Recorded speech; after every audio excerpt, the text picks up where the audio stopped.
welcome to my channel. My name is Martine, and if you are new here, I do videos on Vedic astrology mainly, but also with some tropical insights. And I focus on both relationship and natal astrology. And if you like this video and you would like to hear more content from me, please like, subscribe, hit the notifications bell to see when I will post a new video. And also, if you're interested in a personal consultation, I do consultations on a wide variety of topics in astrology, and I also do tarot readings now. You can check out the video description. I will leave my contact information there, and you can email me and I can send you a pricing list and also potential sample readings and further details. Thank you. So, and also before I get into it, I have started a tarot channel more recently than my astrology channel.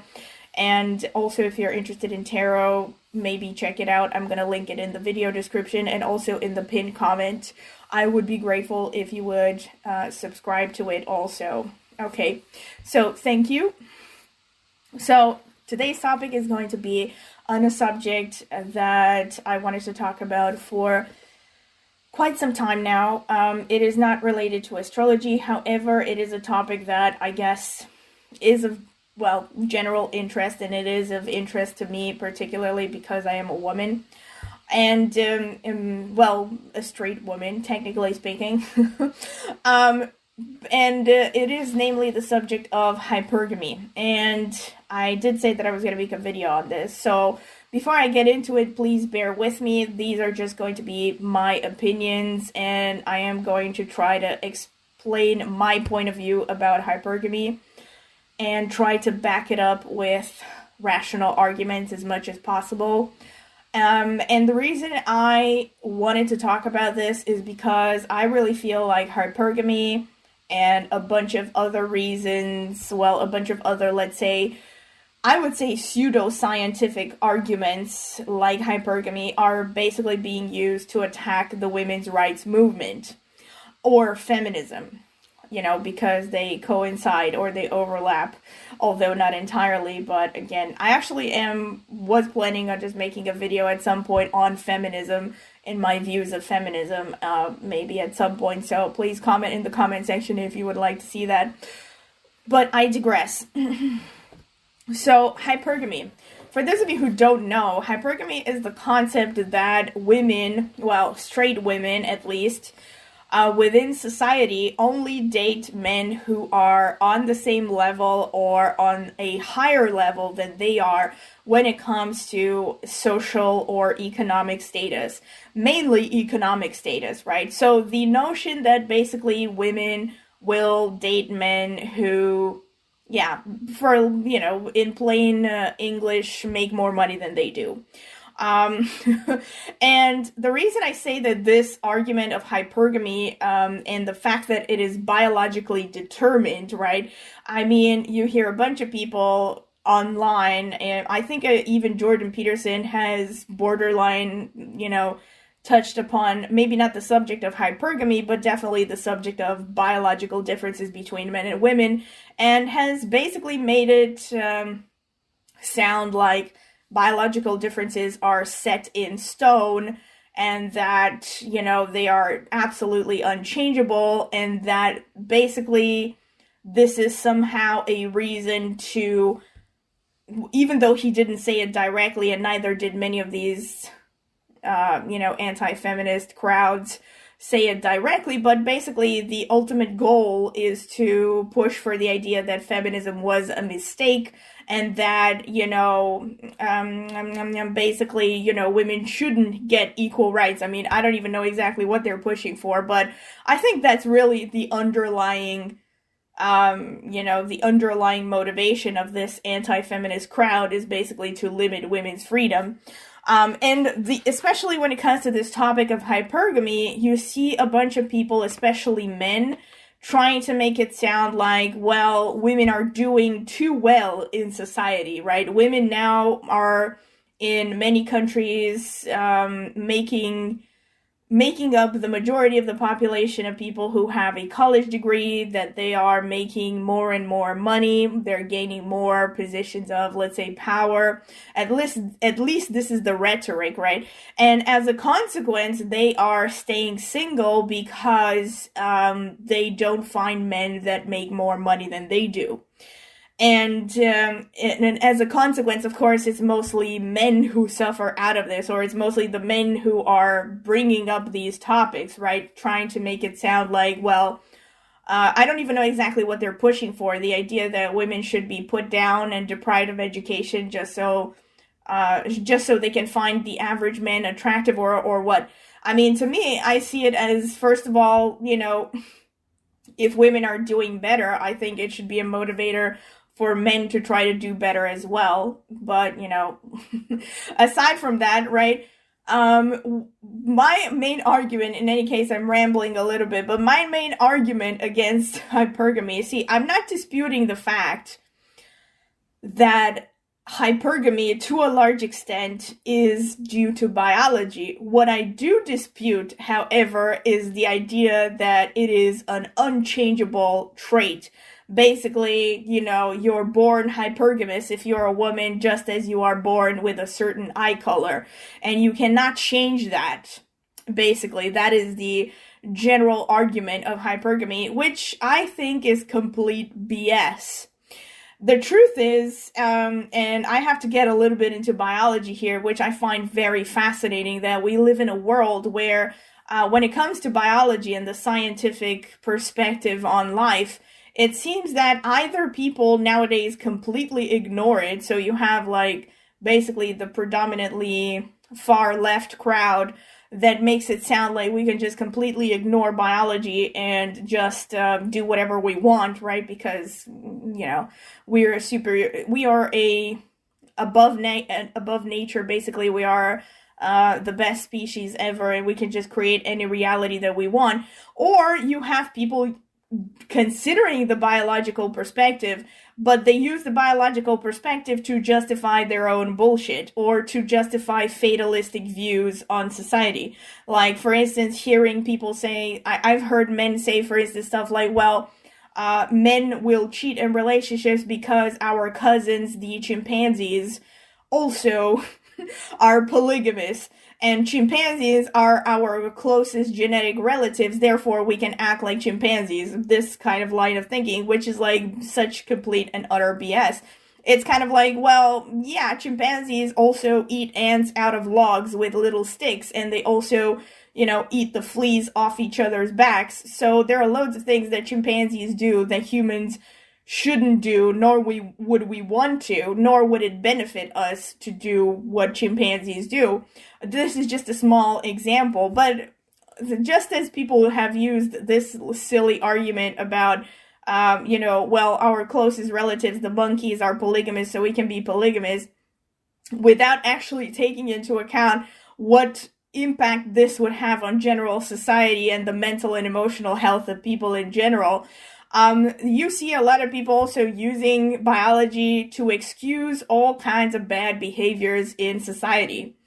And my main argument on this is that people fail to realize that Darwin's evolutionary theory was basically that an organism adapts to its environment, right? It needs to adapt in order to survive in a particular environment.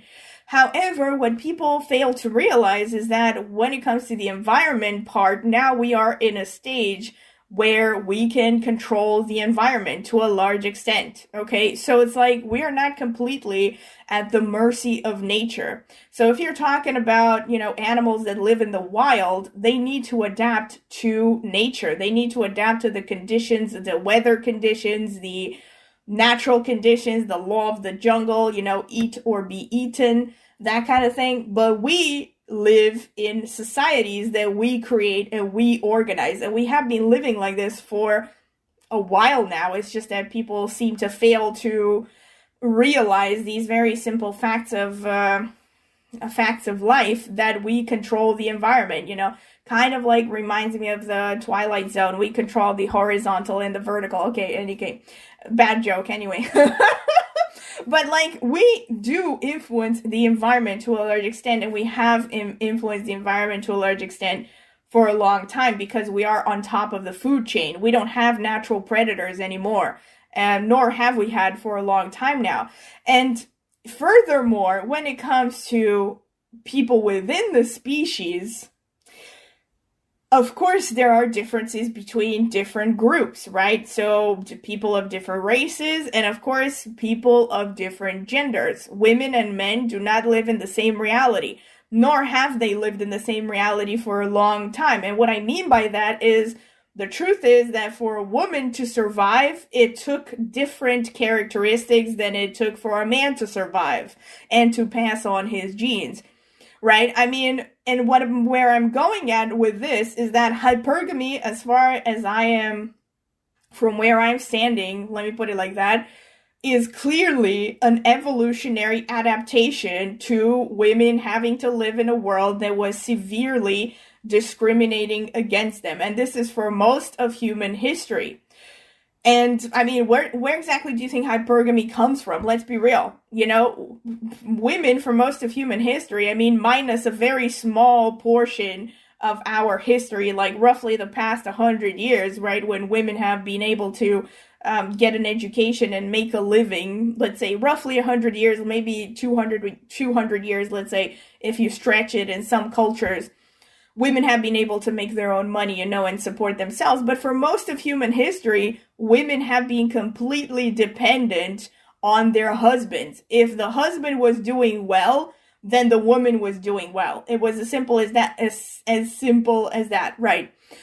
And the truth is that this issue of hypergamy is a direct consequence of women having to depend on men financially. And so, yes, it is accurate to say that an aspect of it has to do with biology. However, the reason it is now embedded in women's DNAs is because this is the way that, you know, again, most of human history has been. It doesn't mean that this is the way that it will be from now on. And as I actually have seen plenty of things to support this theory of mine, which is that in societies where women are really treated with basic decency and equality, and you know, you have low cases of violence against women and low cases of discrimination against women, women become less and less hypergamous because they don't have that desperate need to cling to a man who makes a lot of money in order to survive, basically. And this is a huge difference between men and women. Like, men don't understand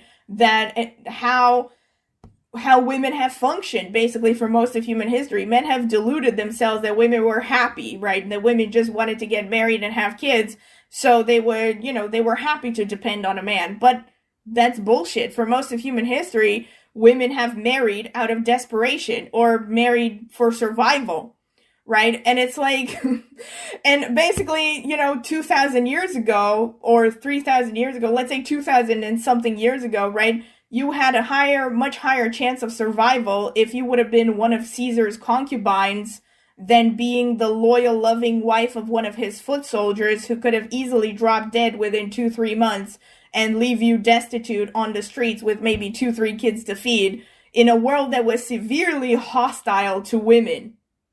And this is where hypergamy comes from. It is not a surprise to me that a lot of these, you know, anti-feminist, MGTOW, whatever the hell you want to call them, videos come from the US, which is a country that statistically has been shown to be one of the countries that has the lowest social mobility, one of the countries with the lowest social mobilities in the world, which means that in the US, if you are born poor, there are very low chances of you getting out of that.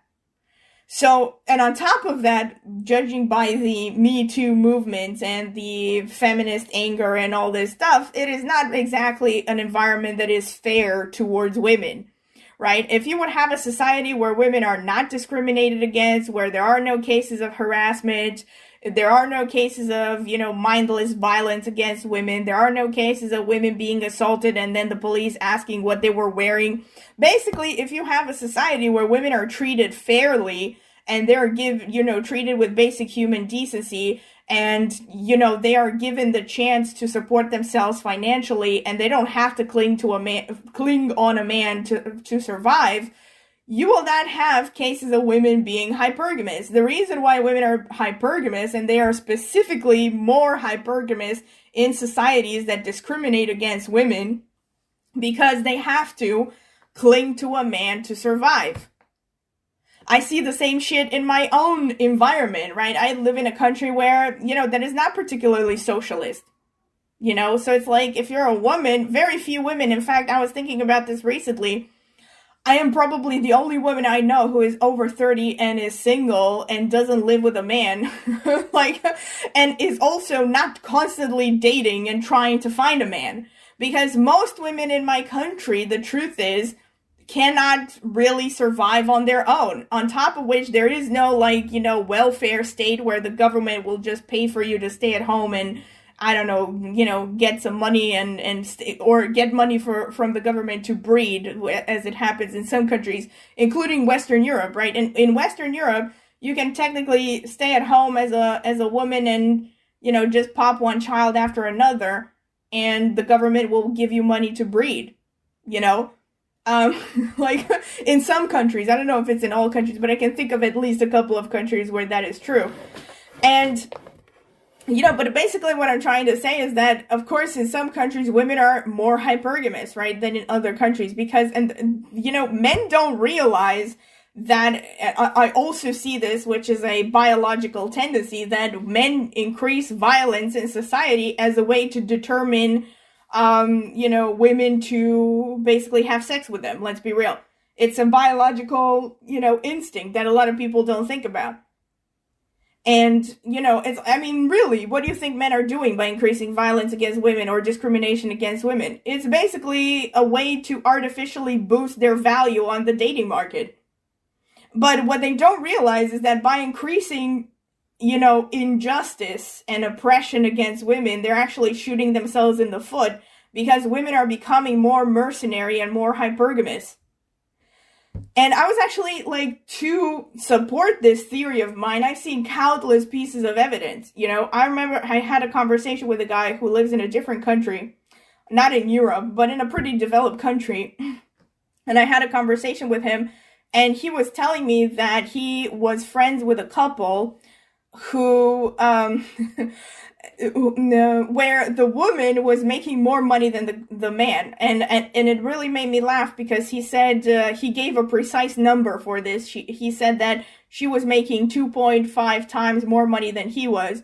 And he was telling me that she was telling him, this acquaintance of mine, that her relatives, when she got engaged to her boyfriend, tried to persuade her to basically break up with him, try to dissuade her from getting married to him, saying that, you know, he doesn't make enough money, that, you know, you can do better, stuff like that. And the woman was saying, you know, that this is the guy I want to be with, he makes me happy, what is the problem, you know, so I've made up my mind, whatever.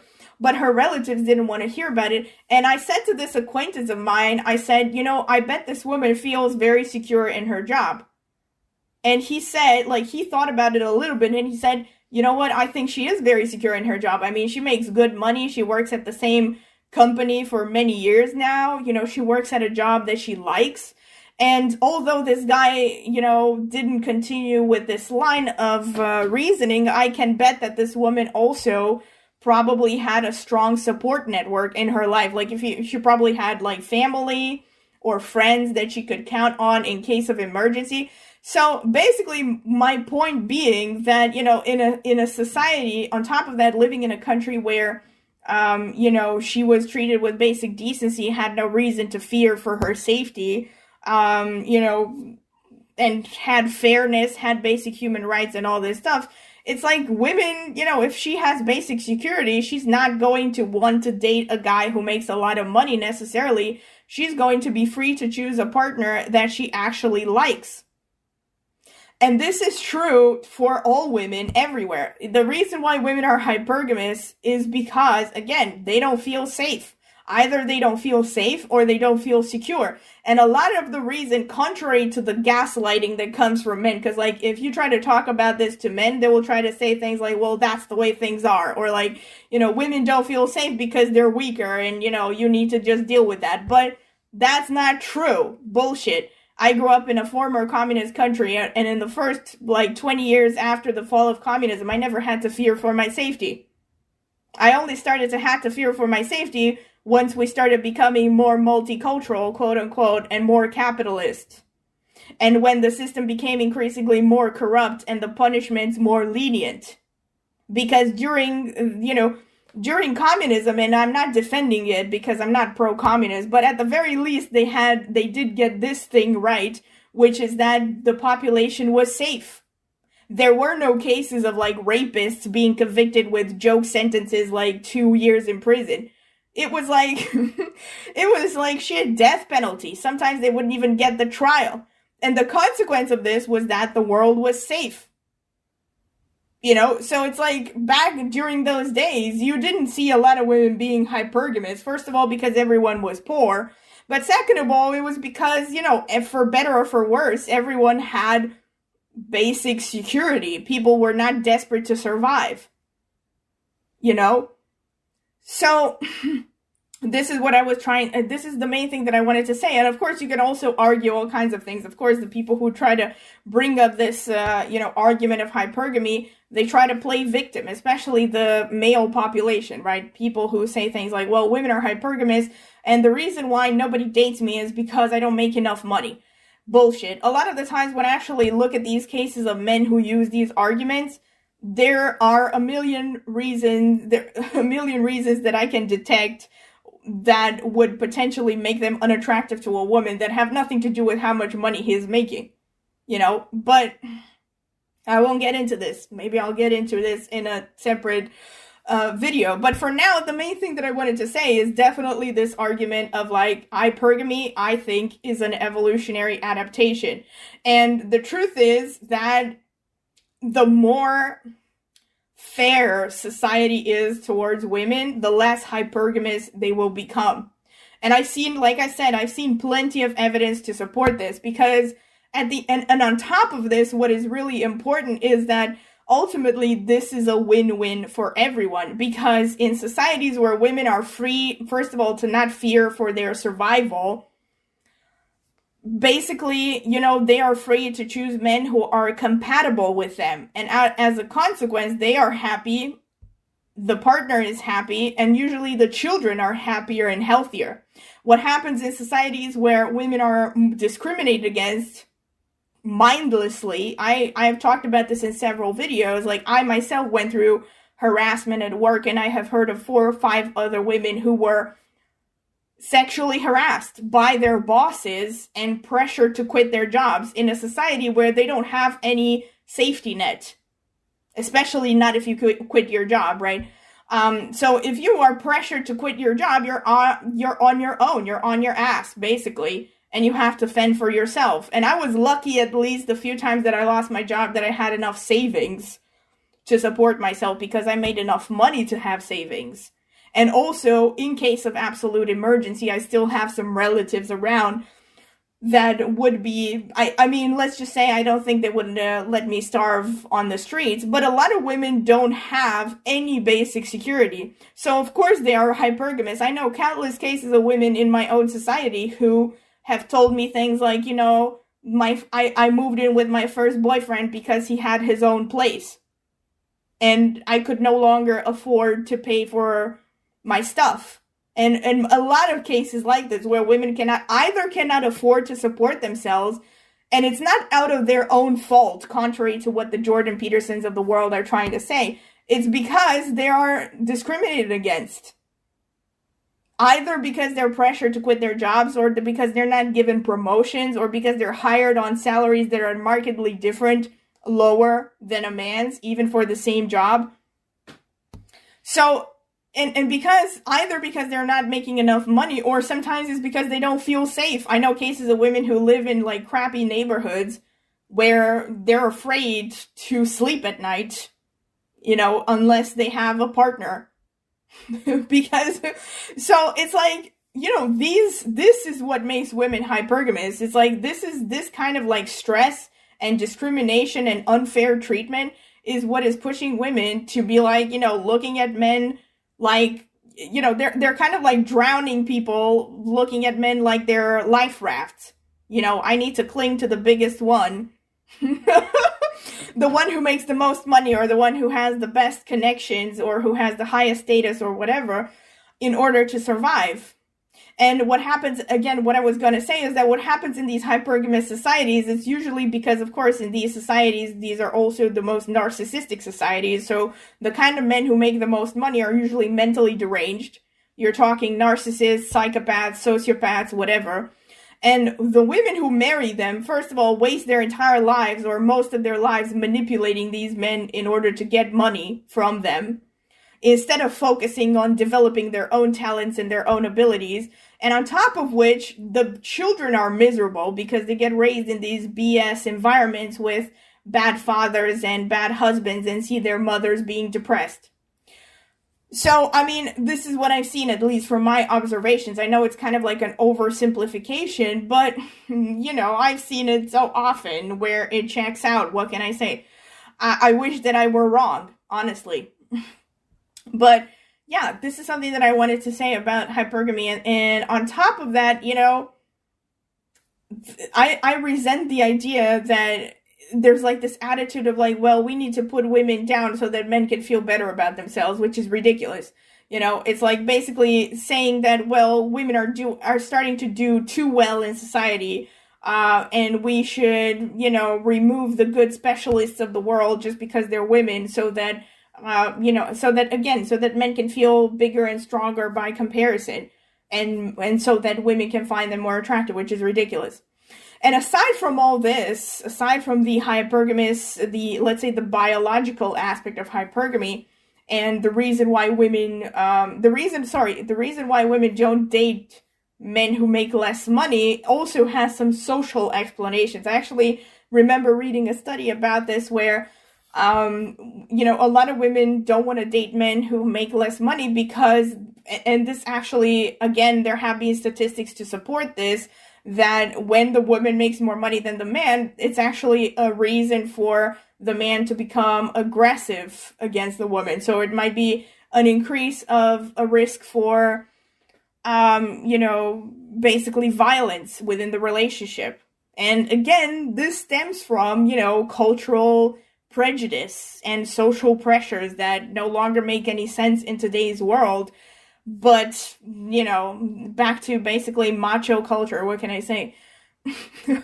But, yeah, so pretty much this is the main thing that I wanted to say. I also was thinking about doing a separate video on, I mean, I guess, women's needs in general, and why a lot of people are single, especially why a lot of men are single, because they're the ones who seem to be more vocal about it, at least as far as I have noticed in the online environment.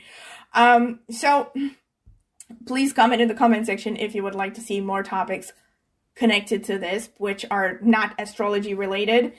And once again, if you have enjoyed this video, do not forget to like and subscribe and hit the notifications bell to see when I will post a new video.